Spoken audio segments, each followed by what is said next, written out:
life in layouts, and today I am using the Whole Picture Volume 2 sketch number 14 from Scrapbook Generations.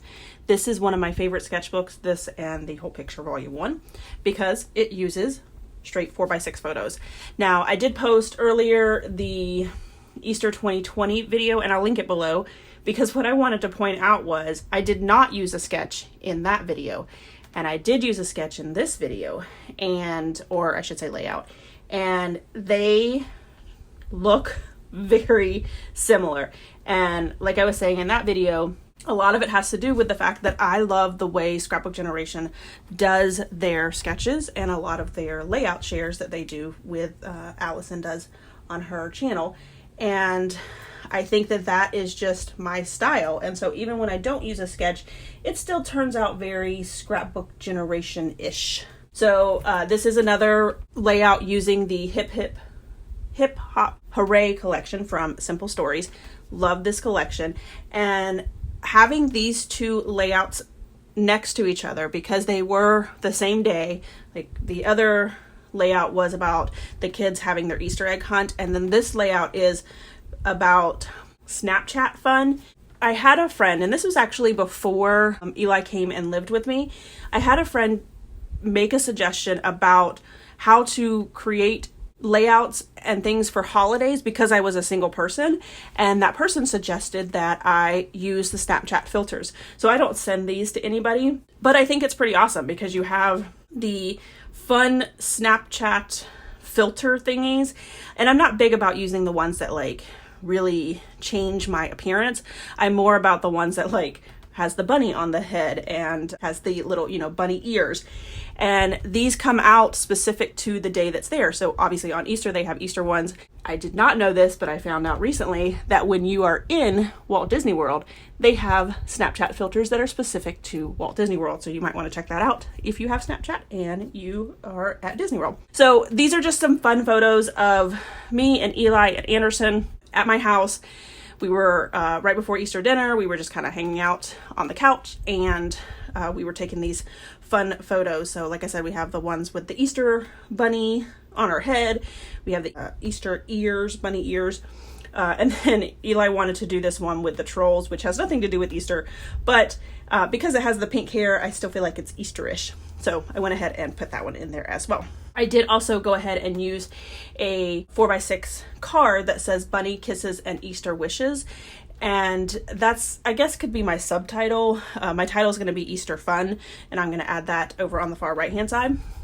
But I really liked that card. I felt like the bunny kisses and Easter wishes kind of went with the theme of this just, silliness of these Snapchat photos. So on both the left and the right hand side of the layout, what you'll see is that it is just these blocks of paper. So at the very bottom is this pink paper. It's kind of hard to tell. You'll definitely see it in the close-ups, but it has little Easter bunnies, and it's just like the outline of their ears and their faces. It's super cute. Then you have the floral, then you have the pink polka dot, and then you have the plaid, and at the very top you have a green tone-on-tone floral paper.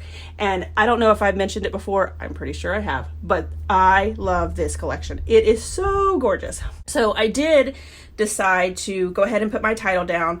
I ended up pulling out these thickers that are white and they have pink foam under them, so perfect for Easter. Or really like any spring layout.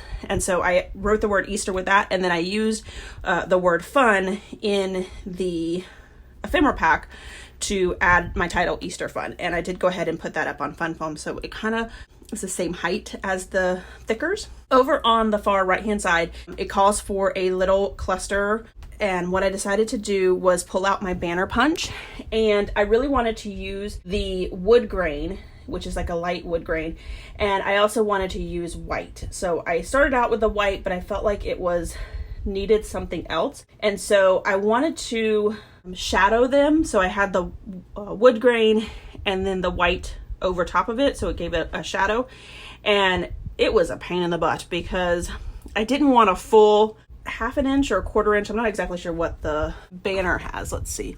I believe it's 1 inch, a quarter of an inch, and a half an inch.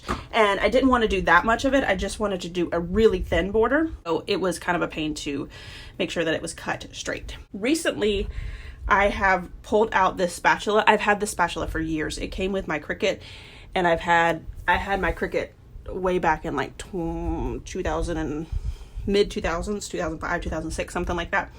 And so I've had this spatula forever. Let me know in the comments below, have you guys ever like gone through your tools and fell in love with them and then like stopped using them for a little bit, and then you're like pull it back out and you're like, why did I stop using that?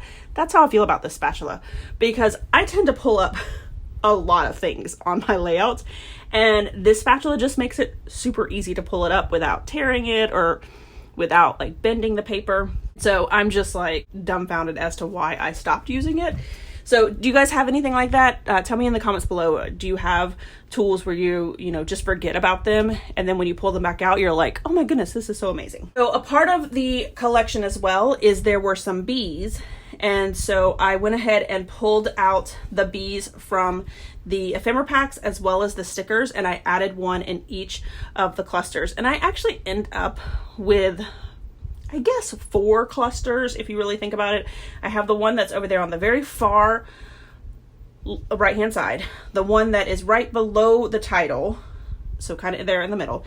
Then I have one on the very far left hand side, and then I have one in the very far top left hand side.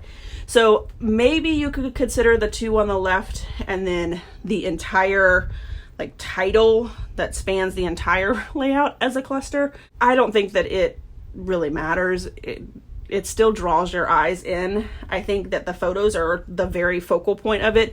There's just so many of them. I was able to get 7 full-size 4x6 photos on this layout, and I think a lot of decorations for that many photos. So I'm really happy with this layout, and it comes strictly from the Scrapbook Generations sketchbook. I totally highly recommend it. All right, so here is my final layout as well as some close-ups. I hope you guys enjoyed this video and layout, and I will be back soon with another layout. If you enjoyed this video, if you wouldn't mind giving me a thumbs up, I'd really appreciate it. If you haven't done so already and you want to see more double page layout inspiration, make sure you hit that subscribe button. Thanks everyone for watching, and I hope that you have a scrappy day.